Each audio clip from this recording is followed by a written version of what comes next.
ఇప్పుడు పోయిన ఎన్నికల్లో నాగార్జున వైసీపీకి సపోర్ట్ చేశారు కాబట్టి రేవంత్ రెడ్డి భుజం మీద చంద్రబాబు గన్ను పెట్టి కాల్చారనేది ఒక చర్చ. నిజమే అంటారా? చంద్రబాబు నాయుడు గారు ఆంధ్రప్రదేశ్, రేవంత్ రెడ్డి గారు ఇక్కడ. ఆయన ఎందుకు గన్ను పెడతాడు, ఈయన ఎందుకు చేస్తాడు? అది ఓకే, మీరు అనే దాంట్లో పాయింట్కి వద్దాం. అంటే వైసీపీ గవర్నమెంట్లో దోచుకోవచ్చా? టీఆర్ఎస్ గవర్నమెంట్లో దోచుకోవచ్చా? Government level దాచుకోవచ్చా? ఇక్కడ ఏమైనా రేవంత్ రెడ్డి గారు ఏమైనా అది కాదు, అది గవర్నమెంట్ ల్యాండ్ కూడా క్లీన్ అండ్ క్లీన్ ల్యాండా? కాదు కదా. గవర్నమెంట్ లోకాయుక్త తప్పుడు రిపోర్ట్ ఇచ్చిందా? అక్కడ ప్రజలు తప్పుడు రిపోర్ట్ ఇచ్చారా? 29 ఎకరాలు 82 సెంట్లు 84 సెంట్లు తమ్ముడి చెరువు ఉందా లేదా? లేకపోతే ఏమైంది? ఆ చెరువు లేదంటే లేదని చెప్పండి, రాయండి. అంటే ఇవన్నీ రేవంత్ రెడ్డి గారైనా చంద్రబాబు నాయుడు గారైనా న్యాయం చేసేది తప్ప అన్యాయం చేయలేదు కదా. రామోజీ ఫిలిం సిటీ వైపు ఎందుకు హైడ్రా వెళ్తలేదు అనేది ప్రశ్న. రామోజీ ఫిలిం సిటీ ఏమైంది? రామోజీ ఫిలిం సిటీ తప్పు ఉంటే వెళ్తుంది. రామోజీ ఫిలిం సిటీ ఏం గొప్ప కాదు కదా. రామోజీ ఫిలిం సిటీ గొప్ప కాదు, ఇంకోటి గొప్ప కాదు, ఇంకోటి గొప్ప కాదు. ఎన్టీఆర్ భవన్ వైపు వెళ్తుందా? అన్ని వైపులు వెళ్తుంది. అన్ని వైపులా వెళ్ళాలి, వెళ్తేనే న్యాయం. తప్పు జరిగితే ఎన్టీఆర్ భవనమే కాదు, అది మొత్తం టోటల్గా గాంధీ భవన్, ప్రగతి భవనమే కాదు, ఎక్కడైనా వెళ్ళాల్సిందే. మీకు ఇందాక అసలుద్దీన్ ఓవైసీ గారు ఎఫ్టీఆర్లో ఉంది నక్లీస్ రోడ్డు కొట్టేస్తారా, ఎఫ్టీఆర్లో ఉంది గోల్కొండ గల్ఫ్ కొట్టేస్తారా అని. తప్పు చేస్తే ఏదైనా తప్పదు. చెరువులు కాపాడుకోవడం కోసం, మనం గతం ఆటోమేటిక్గా నాలలు కాపాడుకోవడం కోసం, మన హైదరాబాద్ బ్రాండ్ని కాపాడుకోవడం కోసం, మన హైదరాబాద్ బ్రాండ్ని నిలబెట్టుకోవడం కోసం. మన అమెరికా ప్రెసిడెంట్ వస్తే నీటిలో నుంచి వెళ్తాడా? ఆ నీరు లేదు, super Andhra Pradesh Hyderabad Telangana city Hyderabad super అని చెప్పి ఆయన ఇచ్చి వెళ్తారా హైదరాబాద్ ప్రెసిడెంట్? దానికి మనము స్వాగతం పలుకుదామా? లేదు, హైదరాబాద్ ప్రెసిడెంట్ వచ్చి పలానా హైదరాబాద్లో నేను నీటిలో ఇరుక్కుపోయాను, పలానా వర్షం వస్తే ఇరుక్కుపోయానని చెప్పి ఆయన ఫీట్ చేయడం మనం ఆహ్వానిస్తామా? ఇది ప్రజలు ఆలోచించాలా. పరిమితమైన రాజకీయ నాయకులు ఆలోచించాలా. ఈ హైదరాబాద్ బ్రాండ్ అనేది చాలా గొప్పది. ఆ గొప్ప బ్రాండ్ని మనం నిలబెట్టుకోవాలా? లేకపోతే నాలల మీద మన ఇల్లులు కట్టి మనం ఉంచుకొని మనం వాళ్ళకి ఏమైనా మొత్తం తోట ఇబ్బంది పెడదామా? ఈ నాలల్లో మనం మొత్తం తోట చెరువులు మూసేసాం కదా, ఆ చెరువులన్నీ తీసేసి బతుకమ్మ పండగ ఎక్కడ ఆడాలా అని అక్క చెల్లెలకు మనం ఏం సంకేతాలు ఇద్దాం? ఇవన్నీ కూడా ప్రతి రాజకీయ నాయకుడు, ఎవరి అక్రమంగా నిర్మాణాలు చేసిన ప్రతి ఒక్కరు ఆలోచించాల్సిన విషయం. ఇప్పుడు మంత్రుల ఫామ్ హౌస్లో కూల్చే అవకాశం ఉందని మీరు అనుకుంటున్నారా?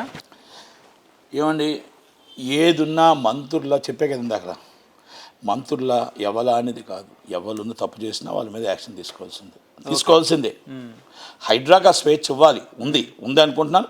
ఇన్ ఫ్యూచర్ కూడా ఇంకా స్వేచ్ఛ ఇవ్వాలి. ఓకే, ఇప్పుడు ఏపీ విషయానికి వస్తే ఏపీలో మొన్న విజయసాయిరెడ్డి వీడియో, నిన్న దువ్వాడ వీడియో, నేడు వైసీపీ ఎమ్మెల్సీ అనంతబాబు వీడియో ఏంటంటే టీడీపీ వాళ్ళే కావాలని ఇదంతా చేస్తున్నారా? ఏది అంటే వాళ్ళు వీడియో తీసుకోకుండానే వీడియో తీసి టీడీపీ వాళ్ళు చేస్తారేంటి అంటే నేను అడుగుతా, మీ వీడియోని తీయగలనా? ఇప్పుడు నేను మాట్లాడుతున్నాను, మార్ఫింగ్ చేస్తే సోషల్ మీడియా. అయ్యో పాపం, అంత నోట్లో వేలేట్టుగా కొరకలేని వాళ్ళ విజయసాయి రెడ్డి గారు ఢిల్లీ హైకోర్టు నుంచి తెచ్చుకోలే కేసు. నేను చాలా మంచివాడిని, నన్ను ఎవ్వరూ కూడా కామెంట్ చేయకుండా ఇమీడియట్లీ మీరు ఆపండి, మరి లేకపోతే సోషల్ మీడియా నన్ను ఏకేస్తుందని చెప్పేసి హైకోర్టు వరకు తీర్పు ఇవ్వలేదా? విజయసాయి రెడ్డి గారు చాలా మంచివాడు, ఏ ఒక్కరు కూడా ఆయన కోసం డిస్కస్ చేయకూడదు, ఆయన కోసం మాట్లాడకూడదు, చాలా బాధ్యత గల రాజ్యసభ సభ్యుడు ఆయన అని చెప్పలేదా? అంత తెలివైన వాళ్ళకి మరి మార్పింగ్ చేస్తే ఇమీడియట్లీ కేసు పెట్టరా? ఢిల్లీలో పెట్టాడు ఆయన, గల్లీలో పెట్టాడా? మీరు చెప్పండి పోనీ. ఢిల్లీలో పెట్టాడు, గల్లీలో పెట్టాడా? కేవలం వాళ్ళని ఎందుకు టార్గెట్ చేశారని ప్రశ్న. ఏం టార్గెట్ అండి? వైసీపీ పార్టీ పరిస్థితి అది. ఆమెతో టోటల్గా దువ్వాడ శ్రీనివాస్ గారు, 2 భార్యలు, 2 పిల్లలు, వాళ్ళ పాప మన రోడ్డు మీద ఒకళ్ళు ఉన్నారు, ఇంకా ఇంటికాడ ఒకళ్ళు ఉన్నారు. ఆమె అంటది, మాధురి ఏమంటుంది అంటే, నేను నా 2 సంవత్సరాల నుంచి కలిసే ఉంటున్నాం, రిలేషన్షిప్లో ఉంటున్నాం, ఎవరికీ తెలియని సుప్రీంకోర్టు రూలింగ్ కూడా చెప్పింది ఆమె. ఈమె ఏమంటుంది అంటే, మా పిల్లలు మా భార్యను పక్కన పెట్టేసి పక్కన ఉంటుండగానే మా భర్తతో కాపురం చేస్తున్నాను వాళ్ళు అంటారు. ఇవన్నీ పోతున్నాయిరా బాబు అంటే, అక్కడి నుంచి అమెరికా నుంచి భర్త వచ్చి మాధురి నాకు తల్లి లాంటిది, నేను నెలలో జీతం అంతా నేనే ఇచ్చేస్తున్నా, మా మాధురి ఎలాగున్నా పర్లేదు కానీ మా మాధురి అంటాడు ఆయన. అదేంటో నాకు అర్థం కావట్లేదు. సాంప్రదాయం తెలుగు అది కాదు, మన ఆంధ్రప్రదేశ్లో సాంప్రదాయం ఏంటో, మన మెట్టినీళ్ళు ఇప్పుడు దానికి ఒక ప్రజలు ఏమనుకుంటారు ఆ ఆలోచన ఆయనకి అమెరికా అనుకుంటున్నాడు. అమెరికా కాదు ఇది శ్రీకాకుళంలో టెక్కలి. మా నాన్న పెద్ద లీడింగ్ లాయర్ అంటాడు, చాలా గొప్పవాళ్ళం మేము అంటాడు. కానీ నా మాదిరి తల్లి లాంటిది అంటాడు. ఆయనతో రాజకీయంగా తొక్కేస్తున్నారు అంటాడు. 2 సంవత్సరాలు కలిసే ఉంటున్నారు, ఆమె కలిసే ఉందంటే ఆమె ఏమంటుంది, ఆయన నా భర్త మొన్నటిదాకా నన్ను వదిలేశాడు, ఇప్పుడు ఎందుకు మాట్లాడుతుంటే నాకు తెలియదు అంటుంది. నేను ఆయనతో విడాకులు తీసుకుంటాను, విడాకులు తీసుకొని మేము ఆమెతో విడాకులు తీసుకున్నాక మేము ఇద్దరం కలిసి ఉంటాం, ఫ్యూచర్లో పెళ్లి చేసుకోవచ్చు అండి. ఈ 3 ముక్కలాట్లో ఏం అర్థం కాలే, చెప్పిన వాళ్ళకి అర్థం కాలే, మీకు అర్థం కాలే, ప్రజలకు అర్థం కాలే. మరి అలాగైతే ఇంకొక అవంతి శ్రీనివాస్ వచ్చి అరగంట వచ్చి వెళ్ళిపో అంటాడు, ఆడపిల్లకి ఇచ్చే మర్యాద అది. ఇంకొకరు అంబటి రాంబాబు గంట వచ్చి వెళ్ళిపో అంటాడు, సరసాల సొగ్గాడు. ఈయన వచ్చి బాలాకుమారుడు, ఇప్పుడు అనంతబాబు ఆల్రెడీ ఒక ఎస్సీని చంపాడు, దాంట్లో రాజవైభవాలు పొందాడు. ఇవన్నీ ఏంటిది? ఇది వైసీపీ పాలనకి నిదర్శనం. చెల్లిని వచ్చి అసభ్యకర అసభ్యకర పదజాలాలతో తల్లిని తండ్రిని తిట్టించిన ఘనత జగన్మోహన్ రెడ్డి గారిది. దానికి అంతకన్నా పెద్ద విషయం ఏమైనా ఉంటుందా?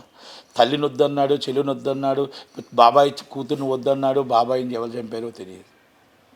ఇది జగన్మోహన్ రెడ్డి గారి నైజం, ఇది వైసీపీ పార్టీ.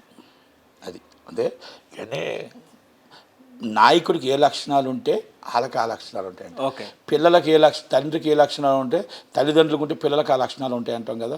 నాయకుడు ఉన్న లక్షణాలే ఉంటాయి. చెల్లినే పట్టించుకోలేదు, చెల్లినే అసభ్యంగా తిట్టించిన వాళ్ళకి ఉంటుంది కదా. ఇప్పుడు ఏపీలో ఆపరేషన్ కమలం, ఆపరేషన్ ఆకర్ష్ కార్యక్రమం చేపట్టే అవకాశం ఉందంటారా? వైసీపీ ఉన్న బడ నాయకులందరూ బీజేపీలోకి వెళ్ళే అవకాశం ఉందా అంటే ఏం చెప్తారు? నేను ఒక మాట చెప్తానండి, అవునన్నా కాదన్నా, జనసేన బీజేపీ ఎప్పుడు ఒకటే. ఓకే, వాళ్ళ ఫ్యూచర్ సీఎం పవన్ కళ్యాణ్ చూడాలనుకుంటున్నారు, వాళ్ళేం టీడీపీతో ఉండాలనుకోవట్లే. వాళ్ళు రేపు ఉదయాన్నే ఏ రాష్ట్రం అయినా సరే వాళ్ళు అక్కడ ఆ రాష్ట్రాన్ని డెవలప్ చేసుకోవాలా, 25 సీట్లు మేము గెలాలా, అది పవన్ కళ్యాణ్ గారు సీఎం అవ్వాలా. మాకు వాళ్ళతో పాటు మా పవన్ కళ్యాణ్ మా నాయకుడు, మాకు ఆల్రెడీ నరేంద్ర మోడీ గారు మా నాయకుడు, బీజేపీ వాళ్ళిద్దరూ ఒకటే. కనుక 2029 ఎట్టి పరిస్థితుల్లో పవన్ కళ్యాణ్ సీఎంగా చూడాలని వాళ్ళు అనుకుంటున్నారు. చంద్రబాబు నాయుడు గారు లోకేష్ గారు సీఎం అవ్వాలని చంద్రబాబు గారు అనుకుంటారు, అంత ఏముంటుంది. నేను అనుకుంటున్నాను చంద్రబాబు నాయుడు గారిని వాళ్ళు పూర్తిగా యాక్సెప్ట్ చేయరు. ఓకే, ఇప్పుడు అవసరం కాబట్టి చంద్రబాబు నాయుడు గారిని ఉంటున్నారు తప్ప అమిత్ షా గారు కానీ వీళ్ళు కానీ వాళ్ళ వాల్యూ వాళ్ళకే ఇస్తారు.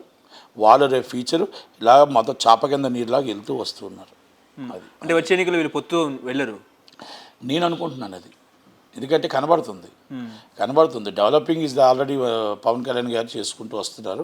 ఆ డెవలపింగ్ వస్తేప్పుడు వాళ్ళు ఇక్కడ రాజకీయ వైసీపీ ఆకర్ష చేస్తున్నారు. కనుక నాకు తెలిసి 2029 ఇద్దరు కలిసి ఉంటారా లేదని మనం చెప్పలేం, కానీ ఇప్పుడు మాత్రం తప్పదు, బీజేపీకి తప్పదు. ఓకే, అది ఇప్పుడు బాబుమోహన్ టీడీపీలోకి నేను చంద్రబాబు నాయుడు సమక్షంలో టీడీపీలో వెళ్ళినట్టు మనకు సమాచారం వస్తున్న పరిస్థితి ఏం చెప్తారు? తెలంగాణలో కేఏ పాల్ పార్టీకి వెళ్ళి వచ్చాడు, ఏ పార్టీకి వెళ్తే ఏముంది, ఏ పార్టీకి వెళ్ళకపోతే ఏముంది, దానికోసం మళ్ళీ పెద్ద చర్చ. మరి ఇది ఒక చెప్పారు మీరు, కేఏ పార్టీకి వెళ్ళి వచ్చిన వాళ్ళు ఏ పార్టీకి వెళ్తే ఒకటి ఏంటి, వెళ్ళకపోతే ఏంటి. చంద్రబాబు నాయుడు గారు చేర్చుకుంటే ఆయనకి అంత అవమానకరం ఇంకేముండదు. రాష్ట్రంలో ఆయన చీఫ్ మినిస్టర్ అయ్యేది కాబట్టి ఇక్కడ ఎందుకు చేర్చుకోవడం, ఎందుకు కాము కూరుకోవడం బెటర్. ఓకే, ఇక టీడీపీ అధ్యక్షుడిగా ఎవరుంటే బాగుంటుంది? అరవింద్ కుమార్ గారు ఉంటే బాగుంటుంది తెలంగాణ. ఎందుకంటే ఆయన పార్టీని నమ్ముకొని అన్యాయం అయిపోయింది, ఆయన పార్టీని నమ్ముకొని ఈరోజు దాకా నిలబడింది ఆయన, పార్టీని కాపాడుకోవడానికి ప్రతిసారి అహోరాత్రిలో నిలబడింది ఆయన.